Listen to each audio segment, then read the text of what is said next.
మద్యం కుంభకోణం కేసులో రాజ్ కేశ్ రెడ్డి వాంగ్మూలాన్ని ఈడీ అధికారులు నమోదు చేస్తున్నారు. మరిన్ని వివరాలు మా ప్రతినిధి జయప్రకాష్ అడిగి తెలుసుకుందాం. జయప్రకాష్, రాజ్ కేశ్ రెడ్డి నుంచి ఈడీ వాంగ్మూలం నమోదుకు సంబంధించిన సమాచారం ఏంటి? రాణి, కొద్దిసేపటి కిందటే ఈడీ అధికారులు విజయవాడ జిల్లా జైలుకు చేరుకున్నారు.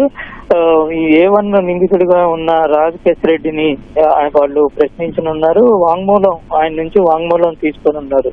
సో కేసు పూర్వపరాలు చూసినట్లయితే మద్యం కుంభకోణంలో వేల కోట్ల రూపాయలు అక్రమ మార్గంలో వెళ్ళాయి. పలు కంపెనీల్లో పెట్టుబడులు, హవాలా మార్గం ఈ విధంగా తరలించారు. విదేశాలకు కూడా తరలించి అక్కడి నుంచి మళ్ళీ నగదుని వైట్ మార్చుకొని వాళ్ళు అంతిమ లబ్ధిదారుడికి చేర్చారు అనే సిట్ దర్యాప్తులో తేలటంతో ఈడీ అధికారులు ఇటీవల దీనిపైన ఒక కేసు నమోదు చేసి ఇటీవల ఇటు కమిషనర్ కి సిట్ ఇన్ఛార్జ్ గా ఉన్న విజయవాడ కమిషనర్ రాజశేఖర్ బాబుకి ఒక లేఖ కూడా రాశారు.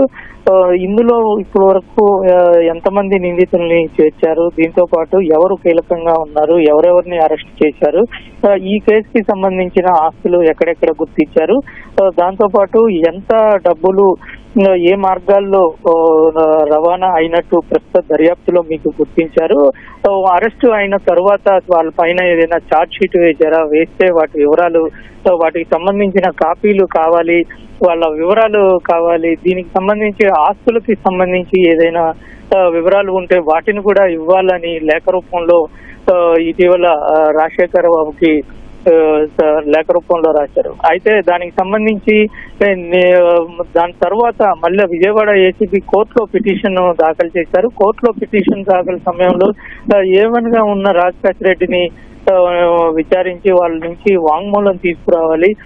ఇందులో కీలకంగా ఉన్నటువంటి వ్యక్తి ఆయన నెట్వర్క్ రూపంలో వసూలు చేసిన నగదు హవాలా రూపంలో కానీ ఇతర మార్గాల ద్వారా నగదు రవాణా చేశారని చెప్తూ ఉన్నారు అని కోర్టుకి తెలిపారు. కోర్టు స్టేట్మెంట్ తీసుకునేందుకు అనుమతించింది. అనుమతించిన క్రమంలోనే ఈ రోజు ఢిల్లీ నుంచి అధికారులు ఇద్దరు వచ్చినట్టు మనకి తెలుస్తుంది.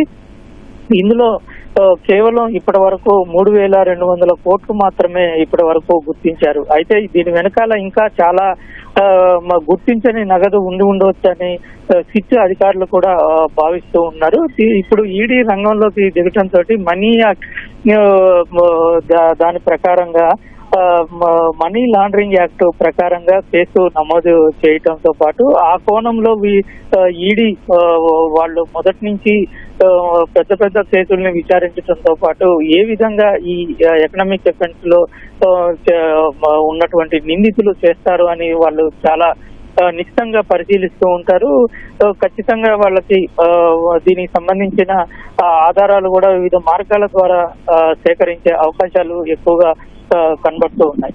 ఈ నేపథ్యంలో ఈడీ రంగంలోకి దిగటంతో నగదు రవాణా గురించి చాలా త్వరగా, చాలా వేగంగా, అదే విధంగా చాలా వివరాలు కూడా తెలిసే అవకాశాలు అయితే కనబడుతూ ఉన్నాయి. ఈ రోజు పూర్తిగా అంటే సాయంత్రం వరకు అతని నుంచి వాంగ్మూలం తీసుకునే అవకాశం అయితే మనకి కనబడుతుంది. ప్రస్తుతం జిల్లా జైల్లో ఇద్దరు ఈడీ అధికారులు రాజ్ కేశ్ రెడ్డి నుంచి వాంగ్మూలం తీసుకుంటున్నారు. రాణి, ధన్యవాదాలు జయప్రకాష్.